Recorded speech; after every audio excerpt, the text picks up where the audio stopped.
지난 시간에 우리가 살펴본 것처럼 그 다윗이 그 예루살렘 성전을 짓기 위해서 얼마나 제반 시설에 대한 준비를 탄탄히 했는가를 살펴봤습니다. 물론 당연히 성전은 다윗이 지을 수 없었고 솔로몬이 짓는 성전이었지만 다윗은 정말로 진심을 다해서 찐으로 아주 모든 준비를 제대로 하고 있는 다윗을 보았습니다. 제가 지난 시간에도 가볍게 말씀드렸지만 우리가 다른 사람이 하는 일을 옆에서 지켜보고 도와주면서 내 일처럼 생각하는 건 그렇게 쉽지가 않습니다. 심지어 자식이라도 가족이라도 친척이라도 친구라도 지인이라도 쉽지 않은 일이거든요. 왜냐하면 우리는 결국엔 조금만 이게 기온을 높여주시면 될 것 같아요. 추워하시는 분이 계셔가지고요. 예.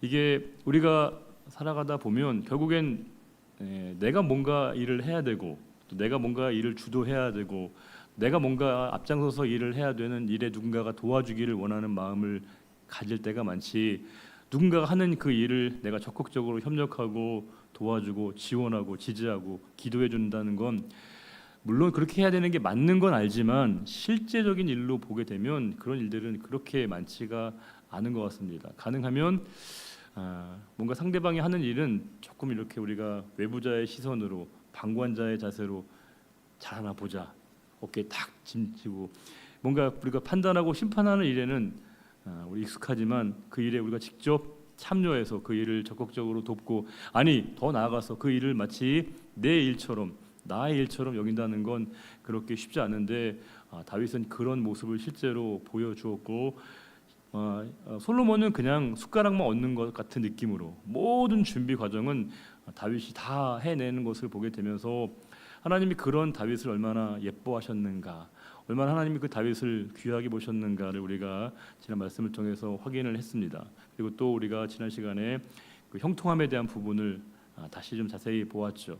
우리의 생각대로 쫙 길이 펼쳐지고 열리는 그런 상황이 물론 그럴 수 있죠. 그럴 때도 있겠습니다. 그러나 더 중요한 건 내가 쭉 가는 그 길이 하나님과 동행하는 길인 것인가, 하나님이 함께 하시는 일인가가 더 우리에게 중요한 상황이거든요. 우리가 어떤 상황을 판단하고 결정할 때 가장 중요한 그 일들이 하나님과 나와의 관계 속에서의 의미로 우리는 해석을 해야 하거든요. 즉 내가 그 일을 만났을 때 그 일이 나와 하나님과의 관계를 어떻게 가깝게 했는가 아니면 멀어지게 했는가를 언제나 우리가 기준점으로 삼아야 오판을 하지 않게 됩니다. 그것이 정말 하나님의 축복인지 아니면 또 하나의 경고인지 우리가 그거를 잘 알려면 저와 여러분이 만나는 그 상황 속에서 내가 그 일을 통해서 하나님과 나와의 그 친밀함이 더 깊어졌는가 아니면 돈독함이 더 멀어졌는가를 생각해 볼 필요가 있는데, 다윗은 언제나 하나님께서 그의 삶에 하나님과 늘 붙어 있으려고 했던 다윗, 하나님의 바짓가랑이 놓치지 않으려고 했던 다윗을 보게 되면서 그 다윗의 열심, 다윗의 마음을 하나님이 참 귀하게 보셨던 일련의 일들을 쭉 우리가 살펴보았습니다. 지난 시간에 봤던 22장 13절 이하에 보시게 되면 14절에 이런 말씀이 있습니다. 그 다윗이 계속해서 수고했던 부분인데요. 22장 14절에 내가 환난 중에 여호와의 성전을 위하여 금 10만 달란트와 금 100만 달란트와 놋과 철을 그 무게를 달 수 없을 만큼 심히 많이 준비하였고 또 제목과 돌을 준비하였으나 너는 더할 것이며. 14절에서 여러분들의 가장 이목을 끄는 단어는 뭘까요? 15절에 우리의 눈에 딱 들어오는 단어 있으면 뭐예요? 그럼 14절에 제일 우리에게 주목할 만한 단어가 있으면 뭘까요? 금이요? 은이요? 어때요? 저는 역시 준비라는 단어인 것 같습니다. 하나님을 위해서 그가 준비했다. 물론 우리는 그 양에 대한 부분도 굉장히 집중하지만 더 중요한 건 하나님이 쓰시기에 합당할 만큼의 충분한 부분을 그가 준비했다라고 하는 것에 우리가 관심을 가져야겠습니다. 또 15절에 또 장인이 내게 많이 있나니 그 속수와 목수와 온갖 일에 익숙한 모든 사람이니라. 아니 어떤 여러 가지 제목들 자재도 준비하고 사람까지 준비하면 더 이상 할 게 뭐가 있겠습니까? 그 정도면 건축하는 건 문제도 아닐 터인데 그만큼 모든 상황들을 다윗이 준비했다는 거예요. 물론 다윗이 준비한 이유는 솔로몬을 위해서라기보다는 뭐예요? 하나님을 위한 마음으로, 하나님을 사랑하는 마음으로 그가 정말 전심을 다해서 그렇게 애를 썼다는 사실입니다. 16절에 그가 금과 은과 녹과 철이 무수하니 너는 일어나 일하라 여호와께서 너와 함께 계실지로다 아니라. 와, 기가 막힌 표현이죠. 그냥 여러 가지 객관적으로 준비되어 있는 그 상황들만이 아니라 하나님이 너와 함께 하실 것이다, 하나님이 너와 동행하실 것이다 라고 하는 축복까지도 이 다윗이 솔로몬에게 전수함으로 말미암아 가장 중요한 믿음의 전수, 신앙의 유산이 전달되어지는 것이 다윗의 가장 큰 근본이었다고 하는 것을 알 수 있습니다. 17절에 다윗이 또 이스라엘 모든 방백에게 명령하여 그의 아들 솔로몬을 도우라 하여. 즉 솔로몬에게는 이 일들을 부탁했지만 솔로몬 혼자 그 일을 할 수 있는 게 아니거든요. 다윗이 본인이 갖고 있는 그 힘과 영향력을 통해서 사람들에게 야, 솔로몬을 잘 좀 도와줘, 솔로몬에게 좀 힘을 실어줘, 이렇게 다윗이 말했다는 거예요. 18절에 너희 하나님 여호와께서 너희와 함께 계시지 아니하시느냐, 사면으로 너희에게 평안함을 주시지 아니하셨느냐, 이 땅 주민을 내 손에 넘기사 이 땅으로 여호와와 그의 백성 앞에 복종하게 하셨나니 이제 너희는 마음과 뜻을 바쳐서 너희 하나님 여호와를 구하라. 그리고 일어나서 여호와 하나님의 성전을 건축하고 여호와의 언약궤와 하나님 성전의 기물을 가져다가 여호와의 이름을 위하여 건축한 성전에 드리게 하라 하였더라. 여기 성전이라는 단어에 좀 동그라미를 치시면 좋을 것 같아요. 펜이 없으면 눈으로라도 이렇게. 왜냐하면 여기가 미크다시군요. 미크다시. 이게 재밌어요. 왜냐하면 보통 성전을 뜻하는 단어는 베트거든요. 벳이란 단어. 그 벳은 원래는 뭐 어떤 유형의 형태를 갖고 있는 건물을, 집을 얘기할 때 이제 그 벳을 쓰거든요. 벳델 할 때, 하나님의 집 할 때 그 벳이거든요. 그러니까 보통 성전도 건물의 유형의 건물이기 때문에 벳을 쓰는 게 맞습니다. 여기서는 근데 벳이 아니라 미크타시라는 단어를 쓰고 있습니다. 미크타시는 어디에 쓰고 있는 단어냐면 성막에 쓰고 있는 단어였습니다. 이해가 되시죠? 너희가 지금 짓고 있는 이 성전은 건물이 아니라 하나님의 성막의 기능을 해야 된다라고 하는 것입니다. 성막은 회막이거든요. 하나님을 만나는 곳이어야 되고 하나님께 예배하는 곳. 너희가 건물은 번듯하게 잘 지어놨는데 그 건물에서 행하는 그 일이 하나님을 예배하는 일이 아니거나 또 하나님과의 만남이 소홀히 되어지게 된다면 너희가 그 성전이 스스로 부정된다는 것을 다윗이 유언으로 남기고 있다는 겁니다. 늘 말씀드리지만 성전은 건물이 아니죠. 교회도 제도가 아니죠. 우리 모두가 다 하나님의 영이 거하는 성전이라고 사도 바울의 정의에 따르게 될 때 우리가 교회가 각각의 성도들, 우리들의 모임이 교회이고 성전 아니겠습니까? 그러하기에 우리가 열심히 잘 번듯하게 건물을 짓고 화려한 예배당을 짓고 또 여러 가지 시설을 구하는 것 자체가 도매금으로 우리가 다 욕을 먹을 수 있는 일인지는 모르겠으나 적어도 그것이 교회가 추구해야 될 근본적인 목적일 수는 없다는 겁니다. 왜냐하면 언제나 성전은 우리 자신이어야 하거든요. 내가 지금 무엇을 하고 있는가, 내가 지금 무엇을 위해서 살아가고 있는가, 우리가 모이기는 모이되 무엇을 위해 모이는가가 중요하다는 거예요. 여러분 이렇게 모이는 이유도 뭘까요? 점심 먹을 사람 없어서 모이는 건가요? 아니죠. 하나님을 예배하기 위해서, 그분을 만나기 위해서. 교회는 이 회가 물론 모임이지만 이 모임은 만남을 얘기하는 것이거든요. 이 만남은 하나님과의 만남이 필요합니다. 예배는 열심히 순서대로 다 드리면서 일어났다 앉았다 소리 부르면서 찬송도 하고 아멘도 다 했는데 하나님을 만나지 못한다면, 하나님과 소통과 교통이 없다고 한다면 그 예배는 예배를 스스로 부정당하는 꼴이 될 수밖에 없다는 거예요. 다윗은 그 사실을 너무나 분명하게 그가 꿰뚫어보고 있었기 때문에 그것은 너희가 짓는 그것은 베트가 아니고 미크타슈야라고 하는 것을 솔로몬에게 분명하게 각인시켜주면서 그가 짓게 될 그 성전이 어떤 기능과 어떤 효용성을 가져야 되는가를 이 솔로몬에게 아주 분명하게 그가 알려주고 있다는 사실입니다. 드디어 이제 23장은 어떤 내용이 있냐면 그런 거죠. 성전을 이제 건물이잖아요. 어쨌든 건물이고 시설인데 다 지었습니다. 이게 하나의 인프라라고 할 수 있는데 이게 하드웨어잖아요. 하드웨어가 있다면 그 하드웨어를 구동하려면 뭐가 필요합니까? 소프트웨어로서의 사실 사람들이 필요하잖아요. 성전은 그냥 딱 성전의 건물만 있어서 성전이 되는 게 아니라 그 성전에서 수고하고 일할 사람들이 세워져야 하거든요. 여기에서는 이제 그 성전에서 일할 사람들 누구일까요? 레위 지파 사람들을 이제 다윗이 딱 정확하게 일을 분배하고요, 일을 맡기게 됩니다. 미리 말씀드리면 레위 사람의 숫자를 30세 이상으로 헤아려 보니까 3만 8천 명이었대요. 근데 그 중에서 2만 4천 명이 여호와의 성전을 위한 그 일에 이렇게 지목되게 됩니다. 3만 8천 중에서 2만 4천 명. 산수 잘하셔야 돼요. 왜냐하면 그 다음에 나머지의 6천 명은 뭐예요? 관원과 재판관으로 일하게 되고, 또 4천 명은 문제기로 일하게 되고, 또 4천 명은 악기로 찬송 드리는 사람들로 각각의 역할을 이렇게 나눠놨다는 거예요. 그 2만 4천 명을 이제 그 24반열대로 나눠서 분배하게 됩니다. 즉 기본적으로는 레위의 세 아들 있죠. 레위의 세 아들이 있습니다. 게르손, 고핫, 무라리. 고핫을 다른 말로 얘기하면 그핫이라고 얘기합니다.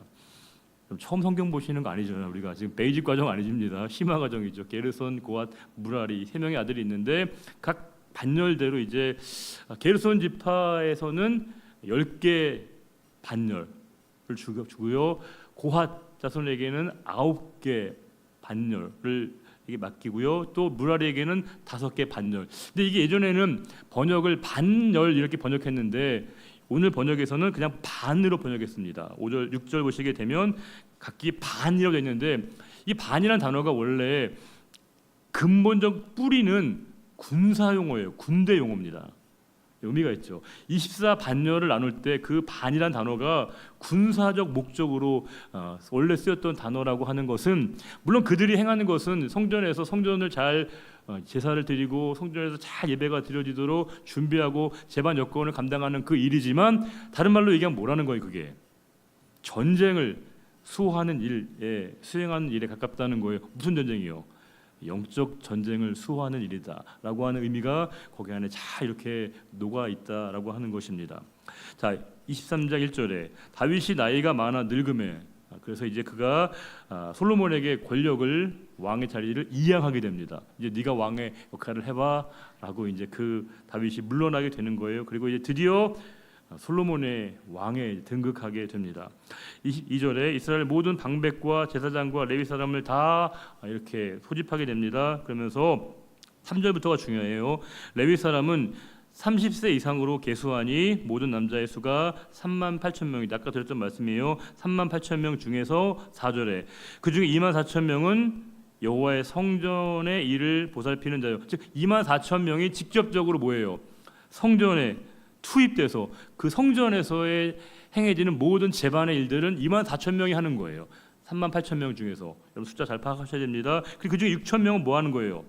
관원과 재판관, 즉 행정적 사무를 맡기는 사람이 6천 명이었고요. 4천 명은 뭐예요? 또 이렇게 또 이 성전을 잘 지켜야 되니까 또 문지기의 수문장의 역할을 맡겼다는 것이고요. 4천 명은 찬송을 드리기 위해서 악기로 찬송하는 사람들, 뭐 오케스트라 멤버들이 이렇게 있었다는 겁니다. 그래서 6절에 다윗이 레위의 아들들 3명, 게르손, 고핫 혹은 그핫인데 무라리에 따라서 각 반으로 24반열로 나누게 됩니다. 자, 여러분 생각해 보세요. 한번 이거 그냥 상상이에요. 여러분들 그냥 제가 추정해 드린 건데요. 자, 그 지금 이걸 배정을 누가 했을까요? 이 배정을 지금 이 성전에서 일할 사람, 또 그다음에 문지기 일할 사람, 관원과 재판관으로 수고할 사람, 또 악기로 찬송할 사람, 이 숫자, 이 편제는 누가 나눈 거예요? 누가 한 겁니까?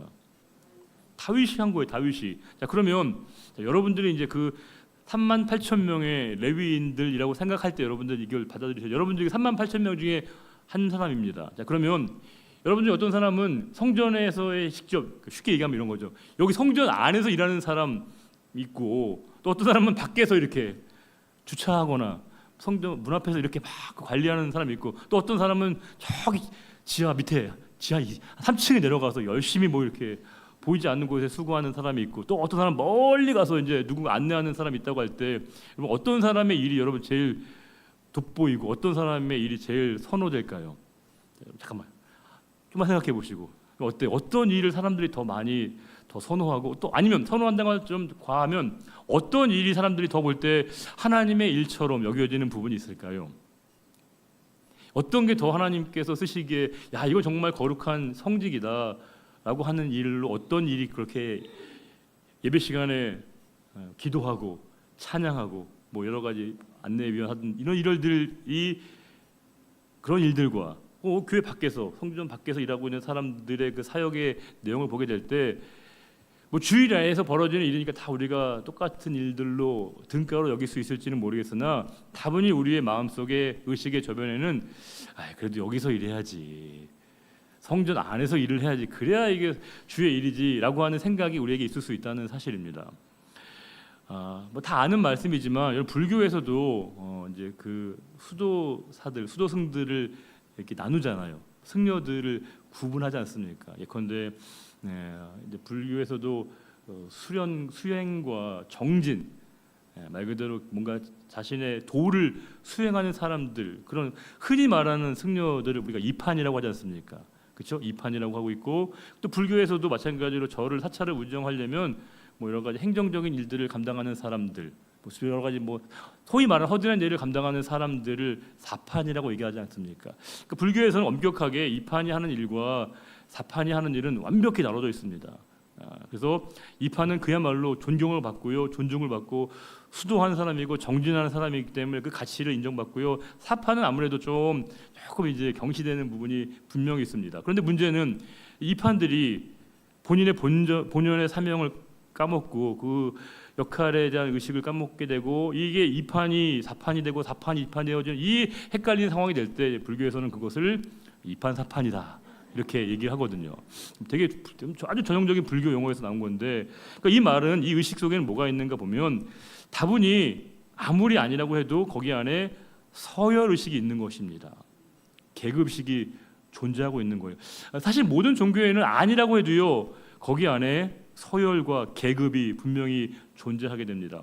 가톨릭의 우리 개신교와 굉장히 큰 차이가 있습니다. 가톨릭과 우리 개신교의 아주 큰 차이 가운데 하나는 뭐냐면 교회가 뭐냐? 교회가 성립이 되려면 되게 중요한 게 있습니다. 그러니까 아무리 성도들이 100명, 1000명, 10,000명이 돼도 가톨릭의 신학에 따르면 그건 아직 교회가 아닙니다. 교회로서 이제 공적 기관으로서 교회가 성립되려면 거기 누가 있어야 돼요? 사제가 있어야 됩니다. 신부가 없으면 교회가 아직 아닌 거예요. 참, 그러니까 아무리 많은 사람이 있어도요, 100만 명이 있어도 심지어 너무 과한 거지만 거기에 사제가 없으면 아직 교회가 아니라고 하는 신학적 입장을 갖고 있거든요. 그럼 뭘까요? 다분히 서열 의식이 있는 거예요. 계급 의식이 있는 겁니다. 분명히 사제를 정점으로 이렇게 하이어라키 이게 서열 구조를 갖고 있는 그런 계층 구조를 갖고 있다는 거예요. 그거는 사실 거의 모든 종교의 일반적인 현상이라고 해도 과언이 아닙니다. 즉 모든 사람이 다 똑같다고 얘기하지만 실제로 똑같지 않아요. 분명히 계급이 있고요, 차등이 존재하고 있고요, 서열이 분명히 존재하고 있습니다. 그러나 우리가 믿는 개신교 또 성경의 입장에 따르게 되면 하나님은 어떤 일을 더 그 사람의 일들에 대해서 그 일의 내용에 따라서 그 사람의 서열을 나누시지는 않으신다는 거예요. 최근에 저희가 이제 항존직 선거를 마쳤는데 제가 부득불 막 우기면서 제가 그 중직자 선거가 아니고 제가 항존직 선거라고 외치는 이유도 바로 여기에 있습니다. 제가 여러 차례 말씀드렸지만 교회 일은요 중직과 그 경직을 나누면 안 됩니다.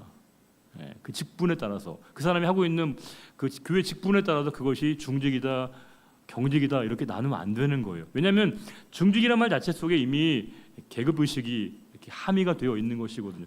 뭐 여러분들이 그렇지 않아도 교회는 뭔가 담임 목사 중심으로 이렇게 정점을 두고 이렇게 하는 것처럼 보이는 이 묘한 구조를 갖고 있는데 우리가 의식적으로 그것들을 구분해내거나 우리가 극복해내지 않게 되면 다분히 우리가 이 서열 구조와 계급 구조를 고착화하는 그 계급 의식이 똑같이 우리에게 재현될 수 있다는 사실입니다. 그러나 분명한 건 교회는요 어떤 경우에도 교회는 등급 없습니다. 서열 없습니다. 다 똑같은 거예요. 항존직이란 말은 그 사명의 역할을 일정 기간 동안에 말 그대로 그 항존직으로 감당하는 그 의미로서의 그 직분을 부여하는 것이지 중직이란 말 자체는 이미 거기 안에서 같이 함축적인 용어라는 거예요. 제가 늘 비유컨대 중직이 있으면 경직이 있는 것이고 심하면 뭐가 있는 거예요? 한직도 있는 거거든요. 교회 일에 한직이 어디 있고 경직이 어디 있습니까? 중요한 건 내가 어떤 직분을 맡고 있느냐가 중요한 게 아니에요. 어떤 마음으로 어떤 태도로 그 일을 대하는가 임하는가가 중요합니다. 저는 목사, 저 같은 사람은 목사로 이제 소정의 교육도 받고 훈련도 받고 목사로 이렇게 고시도 보고 또 이제 교단에서 목사로 임명했지만 제가 목사 역할을 목사라는 직분이 꼭 성직이 되는 게 아니에요. 제가 그 일을 어떻게 감당하고 있는가, 코람데오 하나님 앞에서 그 일들을 감당할 때만이 그것이 성직으로 가치를 평가받는 것이거든요. 근데 우리는 자꾸 언제나 이 수직적인 구조에 아주 익숙하다 보니까 어떤 직분과 어떤 교회 내에서의 그 직분이 나에게 주어져야 마치 그것이 그 사람의 일이 더 거룩한 것처럼 평가되어지는 이 구조를 갖고 있는데, 오늘 말씀 보시게 되면요, 여기에서의 각각의 사역의 일들을 하고 있지만 하나님 볼 때는 다 중요한 일이에요. 그것이 성전에서 일을 하든지 아니면 뭐 이렇게 재판관의 일을 하든지 문지기를 하든지 다 하나님 앞에 같이 있다는 거예요. 근데 우리는 마치 이 예배당 안에서 일하면 되게 뭔가 더 거룩한 일이고 더 성스러운 일이고, 그렇지 않은 건 조금 더 뭐 이렇게 조금 다른 일로 생각하게 되는 것 자체가 이미 우리가 스스로 종교개혁의 신학을 우리가 부정하고 있는 입장이 된다는 거예요. 어떠한 자리에 있든지 어떤 위치에 있든지 내 마음의 자세가 누구를 위해서 그 일을 행하고 있는가가 중요한 거예요. 저는 여러분 앞에서 지금 이 시간 말씀을 전하고 있지만 제가 의식하는 건 누굴까요? 죄송하지만 저 여러분들 별로 의식 안 하거든요. 여러분들 심지어 말씀 열심히 전해도 주무시는 분이 계셔요. 신기해요. 그러니까 여러분의 반응에 따라 제가 목회를 하는 게 아닙니다. 저는 제 앞에 계신 그분을 바라보면서 그분 앞에서 제 일을 하고 있는 거예요. 제가 그분 앞에 최선을 다해서 그 일들을 감당할 때 하나님이 저를 성직으로 여겨주신 것과 마찬가지로 여러분도 마찬가지입니다. 그것이 장로님이든 또 권사님이시든 안수 집사님이든 서리 집사님이든 일반 성도님이시든 어떠한 그게 직분을 불리는 자가 중요한 게 아니에요. 그 일들을 대하는 나의 자세, 태도, 누구를 위해서, 누구를 향해서, 누구를 바라보며 그 일들을 행하는가가 중요한 것인데, 여전히 우리 의식은 다분히 이판사판의 구분을 여전히 우리가 똑같이 가지고 있다는 것 자체가 이미 우리 스스로가 얼마나 하나님의 뜻과 거리가 멀게 신앙생활을 하고 있는가에 대한 모습이 반증이 된다는 거예요. 저는 여기 말씀 보시게 되면서 그들이 각자의 역할에 이렇게 맡겨진 그 일들을 하나님은 네가 어느 역할을 했냐가 중요한 게 아니라, 사실 이거 특별히 제비 뽑은 것도 아니고 그냥 임의대로 선정한 거예요. 본인이 내 의사와 반하게 뭐 내가 심지어 시험 봐서 한 것도 아닙니다. 그냥 그들이 어떤 일들이 맡겨졌을 때 그 일들을 하나님의 일들로 받아들이고 얼마나 그것을 성실하게 이행했느냐가 중요한 것이고요.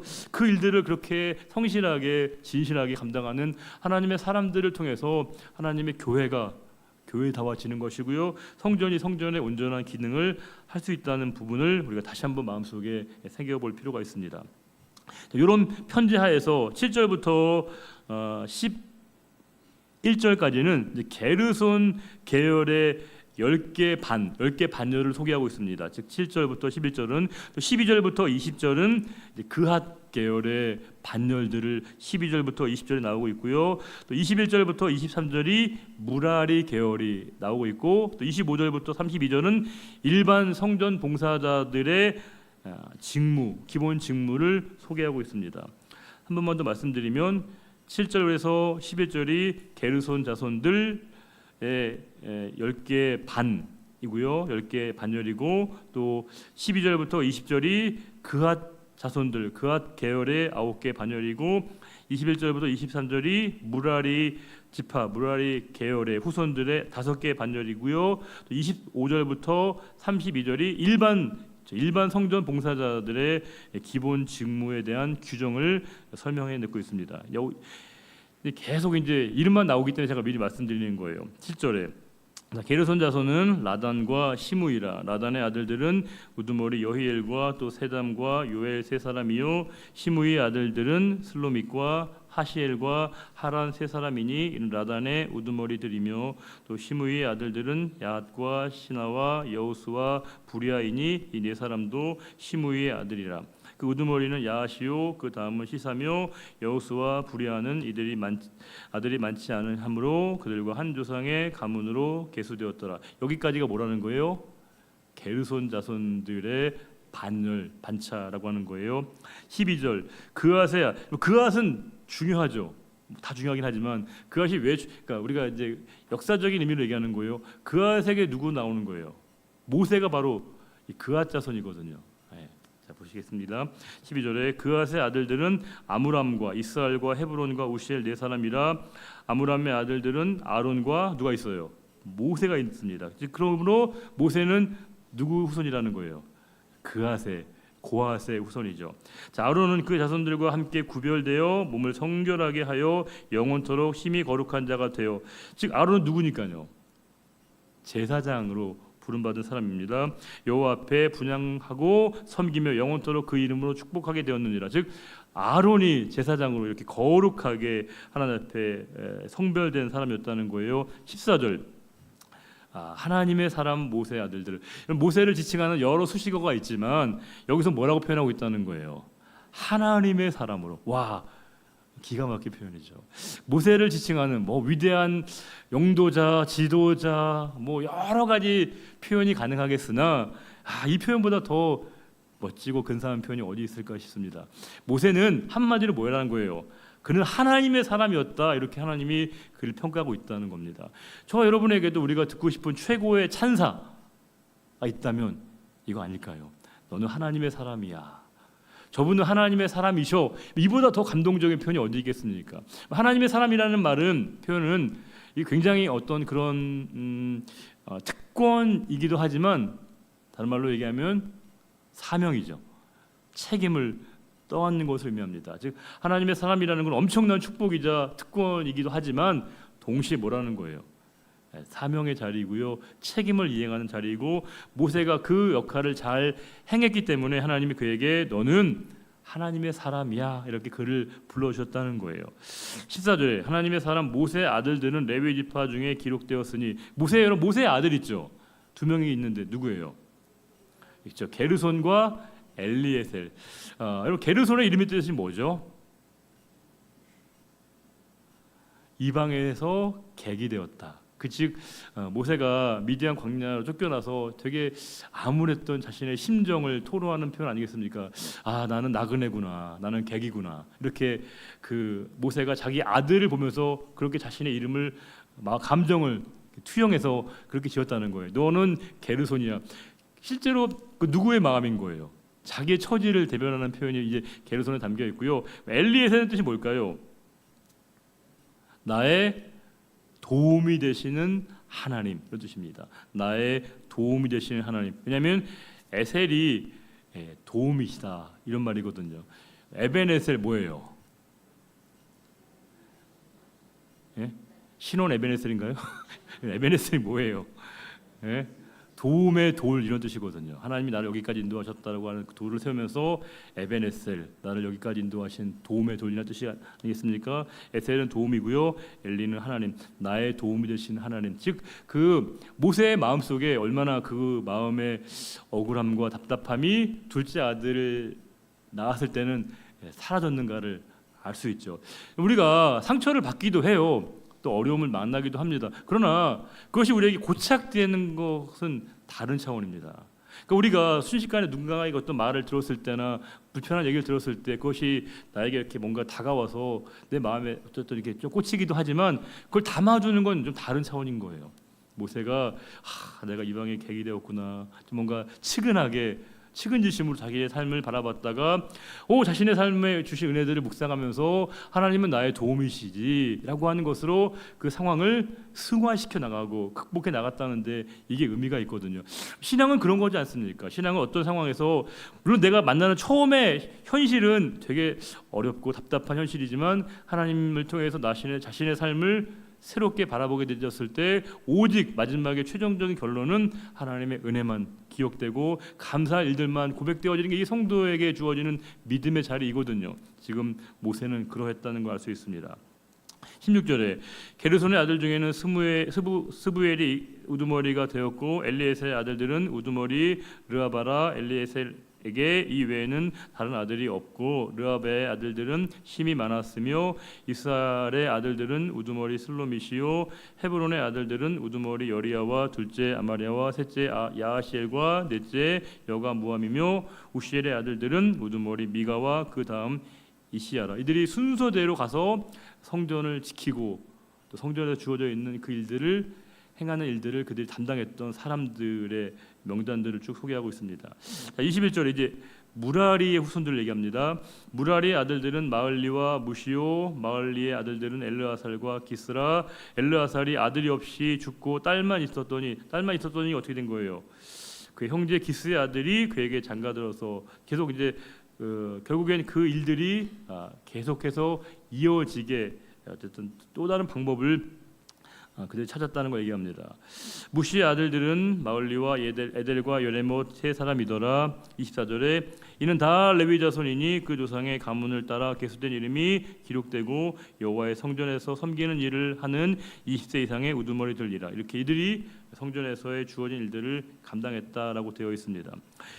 25절에 다윗이 이르기를 이스라엘 하나님 여호와께서 평강을 그의 백성에게 주시고 예루살렘에 영원히 거하시나니 즉 하나님께서 지금 이스라엘 백성들에게 주시는 축복이 무엇인가 하면요, 성전을 통해서 그들에게 하나님이 당신의 평강을 주시겠다라고 그들에게 약속해 주신 거예요. 이건 굉장히 시의성이 담보되어 있는 표현입니다. 왜냐하면 여러분 기억해 보세요. 역대 상하가 기록된 시점이 어느 시대라고 말씀드렸죠? 기억나세요? 포로기 이후에, 그들이 포로기한 이후에 돌아와서 쓴 이 글이거든요. 역사서거든요. 그러면 지금 그들이 포로기 이후에 돌아왔어요. 고향을 왔어요. 그럼 모든 상황이 안정되고 평화롭고 모든 게 다 그들 일상으로 돌아왔겠죠? 아니에요. 여전히 그들에게는 두렵고 불안하고 염려하고 계속 그들의 삶이 여전히 불안정한 현실이 매일매일이 계속되고 있었거든요. 근데 그들이 지금 이 말씀을 읽으면서 우리에게 잃어버렸던 그 마음의 평안, 영혼의 평안을 찾을 수 있는 그 길이 그들에게 보이기 시작했다는 거예요. 우리가 잃어버렸던 그 성전 중심의 신앙, 그 예배 중심의 신앙을 다시금 찾을 때만이 내 마음의 평안, 영혼의 평안을 내가 누릴 수 있구나라고 하는 것을 그들에게 알게 하는 그런 다분히 계몽적인 뜻이 담겨 있다라고 하는 겁니다. 그렇죠. 우리 성도는 아무리 많은 어떤 걸 해도요, 내 마음의 평안을 누릴 수 없습니다. 하나님을 통해서만이, 예배를 통해서만이, 예배를 통해 하나님과의 만남을 통해서만이 저와 여러분이 쉼을 얻는 것이고요, 안식을 얻는 거예요. 예배는 사실 우리가 여러 가지 일들을 하고 있는 것처럼 보이지만 저와 여러분의 영혼이 뭐예요? 쉬는 거예요. 안식하는 거예요. 가장 내 영혼이, 가장 내 마음이 비워지는 과정인 것이고, 그 내 마음의 영혼이 쉼을 얻어야만이 그 쉼을 통해서 우리가 삶의 현장으로 달려가서 하나님이 원하시는 일들을 행할 수 있거든요. 그러니까 여러분과 저는 이 예배 가운데 너무 우리가 긴장되면 안 됩니다. 여러분들이 너무 표정이 이렇게 삼엄하셔가지고요, 제가 두려울 때가 있어요. 여러분들이 너무 표정이 긴장되는데 우리가 하나님을 만나는 자리 아니겠습니까? 그 찬양을 부를 때마다 그 찬양의 가사 하나하나가 내 삶의 고백이 되는 것이고, 말씀을 주실 때 그 말씀이 나에게 향하신 하나님의 영혼의 양식으로 받아들이면서 그 예배가 우리를 자꾸 이렇게 어루만지시고 회복해 하시고 온전케 하시는 걸 내가 경험해야만이 진짜 내 마음이 평안함을 얻을 수 있는 것이고요, 그 평안함을 통해서 내 삶으로 우리가 달려갈 수 있는 그 길이 생기는 것이고요, 지금 그들에게도 그와 같은 영적 돌파구, 영적 솔루션을 그들에게 주고 있다는 사실입니다. 26절에 이제 그 25절부터 32절은 일반 성전 봉사자들의 기본적인 직무를 얘기하고 있는데요. 26절에 레위 사람이 다시는 성막과 그 가운데 쓰는 모든 기구를 맬 필요가 없다 한지라. 더 이상 이제 맬 필요가 없어요. 왜요? 이제 움직이지 않거든요. 성막은 여기서 저기로 왔다 갔다 하지만 이제 성전이 다 되게 되면 딱 뭐예요? 고정되게 되거든요. 더 이상 그들이 이제 어깨에 메고 움직일 필요 없다, 이렇게 말씀하신 거예요. 27절에 다윗의 유언대로 레위 자손이 20세 이상으로 계수가 되었으니 그 직분은 아론의 자손을 도와 여호와의 성전과 뜰과 골방에서 섬기고 또 모든 성물을 정결하게 하는 일. 즉 세 가지를 보면 뭐라는 걸까요? 일반 성전 봉사자들의 기본 직무가 세 가지가 있었습니다. 첫 번째 뭐예요? 뜰에서 섬기는 일, 뜰에서. 두 번째가 골방에서 섬기는 일, 세 번째가 뭐예요? 성물을 정결하게 하는 일. 세 가지 일을 일반 성전 봉사자들의 기본 규정, 직무, 복무 규정이었다는 거예요. 뜰에서 너희가 일하든지 아니면 골방에서 일하든지 아니면 성물을 깨끗하고 정결하게 하는 일. 그렇지 않으면 제사를 드리고 나면 뭘 해야 돼요?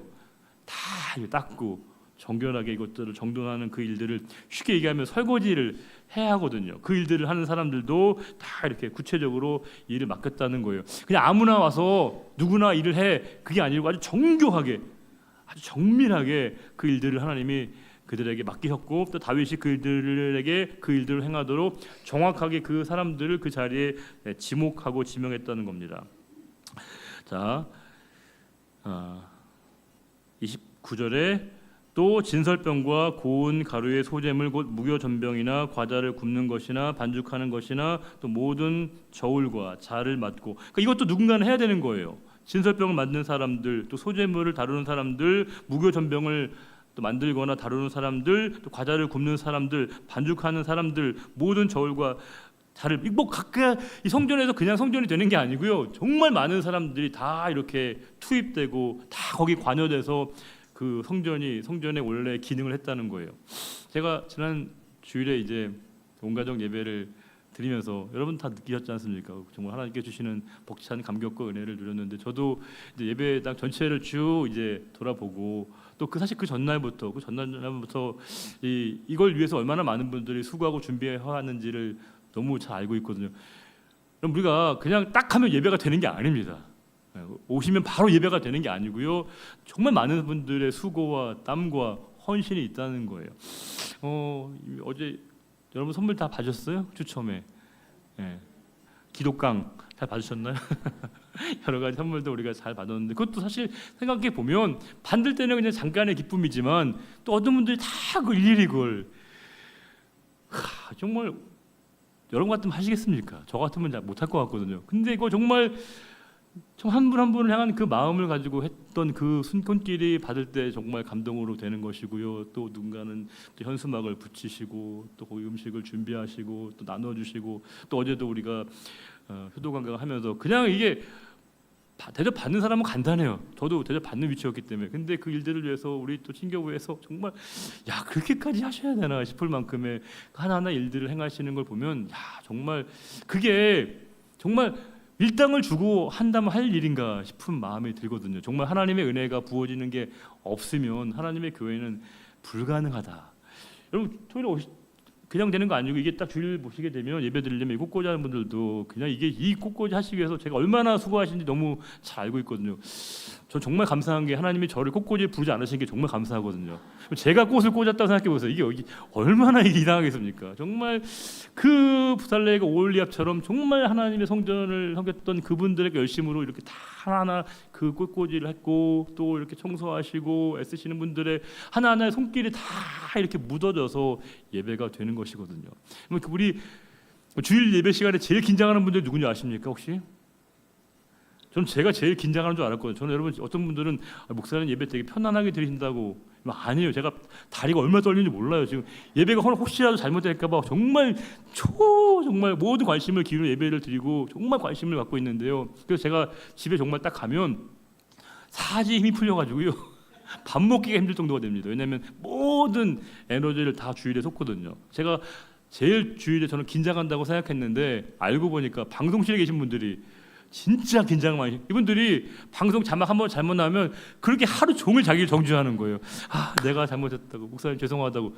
물론 실수할 수 있죠. 실수할 수 있습니다. 근데 사실은 그분들이 얼마나 그 예배 내내 정말 촉각을 곤두세우고 예배를 준비하는 그 모습을 보면서 이거는 정말 야단이 뭐겠습니까? 정말 너무 그 수고에 감사하다는 말씀밖에 드릴 게 없거든요. 그러니까 교회를 보면 정말 찬양대 그것도 그렇고, 우리 교회 학교 수고하신 분들도 그렇고, 주방은도 말할 것도 없고요. 좀 밖에 추우나 더우나 또 이 주차하신 분들을 보게 되면 이 교회가 진짜 교회가 뭐길래 그럴까? 이게 정말 주님의 몸인 교회가, 주님이 주인 되시는 교회라고 하는 것을 빼면 설명이 안 되거든요. 우리 모두가 다 각자의 자리에서 그렇게 성실하게 그 일들을 감당할 때만이 교회가 교회일 수 있는 거 아니겠습니까? 우리가 그 사실을 믿는 겁니다. 그리고 정말 감사한 것은 모든 분들이 그 일에 쓰임 받을 때 내가 그 일했어, 내가 이거 했어라고 이렇게 스스로 드러내는 게 아니라 뭐라고 합니까? 하나님이 나를 써주셔서 감사합니다. 하나님의 일의 동력자로 저를 불러주셔서 감사합니다. 그 고백이 항상 흘러나오는 걸 볼 때마다 말할 수 없는 감동과 은혜를 받게 되거든요. 이 성전이 이루어지는 과정들을 보게 되면 각자의 사람들이 그 일들을 정말 성실하게 진실되게 잘 감당하고 있기에 성전이 성전의 모습을 갖추고 있구나라는 생각을 지울 수 없습니다. 그러면서 좀 제가 앞에 좀 장황하게 얘기한 이유가 뭐냐면 그들이 어떻게 그 모든 일들을 수행했는가를 보려는 거예요. 물론 그들은 떡을 굽는 일을 하고요, 또 골방을 치우는 일을 하고 뜰을 치우는 일을 하지만 그 모든 일들을 그들이 어떤 마음을 했는가, 어떤 자세를 했는가를 성경은 30절에 이렇게 얘기하고 있다는 거예요. 아침과 저녁마다 서서 뭐예요? 여호와께 감사하고 찬송하며. 그러니까 감사했다는 거예요. 와, 하나님, 나를 하나님의 일에 써주셔서 감사합니다. 그들이 그것이 늘 찬송이었고요, 감사의 예배였다는 마음을 그들이 표현하고 있었다는 거예요. 우리가 세상에서는 일을 하면 거기에 상응하는 뭘 줘요? 급여, 보상을 주거든요. 그러니까 사람들이 급여, 내가 일한 그 노동에 대한 급여를 요청하는 건 당연한 거예요. 왜냐하면 내가 그만큼 수고한 것에 대한 보상을, 대가를 받아야 되거든요. 그래서 우리가 그들을 뭐라고 부릅니까? 근로자, 노동자라고 부르거든요. 노동자와 근로자는 뭘 받아야 돼요? 급여를 받아야 되고요, 최소한 나에게 인센티브나 보상을 받아야 됩니다. 근데 우리는 뭘 받습니까? 여러분들에게 교회에서 월급 드리나요? 급여 드리나요? 아니에요. 오히려 더 바치거든요. 여러분들이 우리에게 주시는 건 뭘까요? 은혜입니다. 은혜를 받는 것이죠. 급여를 받고 급여를 보상을 받고 기다리는 사람을 근로자, 노동자라고 얘기한다면 은혜 때문에 은혜를 사모하며 일하는 사람들을 사역자라고 얘기하는 거예요. 우리는 하나님의 일에 사역자로 일하는 겁니다. 하나님의 일하시는 그 일에 하나님이 우리를 동력자로 써주셨다는 그 마음을 가지고 기쁨으로 그 일들을 감당하는 것이고요, 그들 역시 이렇게 일할 때 여호와께 감사하고 찬송함으로 하나님께 맡겨진 그 일들을 정말로 기쁨으로 행했다는 모습 보게 되면, 야, 진짜 멋있다, 진짜 교회가 교회구나 라는 생각을 지울 수 없습니다. 31절에 또 안식일과 초하루와 절기의 모든 번제를 누구에게 드리고 있는가? 여호와께 드리고 있고요, 그가 명령하신 규례에 정한 수요대로 항상 여호와 앞에 드리고 있으며. 내가 행하고 있는 그 일의 주체가 누구이신가? 하나님 앞에서, 하나님을 위해서 그들이 그 일들을 행하고 있었다는 거예요. 또 회막의 직무와 성소의 직무와 그들의 형제 아론 자손의 직무를 지켜 여호와의 성전에서 수종드는 것이었더라. 물론 수종든다는 말은 다분히 우리가 좀 무시하는 것처럼 보이지만 그렇지 않습니다. 그 일들을 하나님의 일들로, 하나님 맡기신 일들로 감당했을 때 그들은 세상이 줄 수 없는 기쁨과 감사와 은혜를 누렸다는 것을 오늘 말씀이 우리들에게 도전해 주고 있습니다. 저와 여러분에게 하나님 어떤 일을 맡기시든지 우리가 그 일을 행하는 그 근본 이유는 부르신 그분의 기쁨입니다. 하나님이 기뻐하시면 우리는 그걸로 족한 줄 알고, 그걸로 감사한 줄 알고 하나님의 일에 늘 쓰임 받는 그 자체를 행복으로 삼는 사람들, 바로 저와 여러분이 아닐까 싶습니다. 하나님께서 우리를 오늘도 이렇게 불러주심에 대한 너무 감사한 마음으로 날마다 저와 여러분이 맡겨진 모든 일들 가운데 그 사역의 자리에 은혜의 기름 부으심이 날마다 풍성하게 임하시기를 주님의 이름으로 축원합니다. 기도하겠습니다. 하나님 아버지, 참으로 감사합니다. 하나님의 일에 저희들 하나님의 사람으로 불러주시고 세워주시고 써주셔서 감사합니다. 하나님, 주님의 일들을 행할 때마다 기쁨으로 또 감사함으로 행할 수 있게 해주셔서 감사합니다. 하나님, 모든 사역이 다 하나님의 일이시고 하나님께서 맡기신 일이기에 저희가 그 일들을 정말 마음속에 기쁨으로 감당합니다. 주님, 저희들에게 더 그 일들을 행할 수 있는 용기와 또 체력과 건강과 가정을 지켜주셔서 넉넉히 하나님의 일들을 잘 감당할 수 있는 저희들 모두가 되게 인도해 주시기를 원하며, 우리 교회가 이 시대 가운데 하나님이 맡기신 그 일들을 기쁨으로, 더욱더 큰 기쁨으로 감당할 수 있는 우리 모두가 되게 하실 것을 믿사오며 존귀하신 우리 주님 예수 그리스도의 이름으로 감사하며 기도 올려드립니다. 아멘.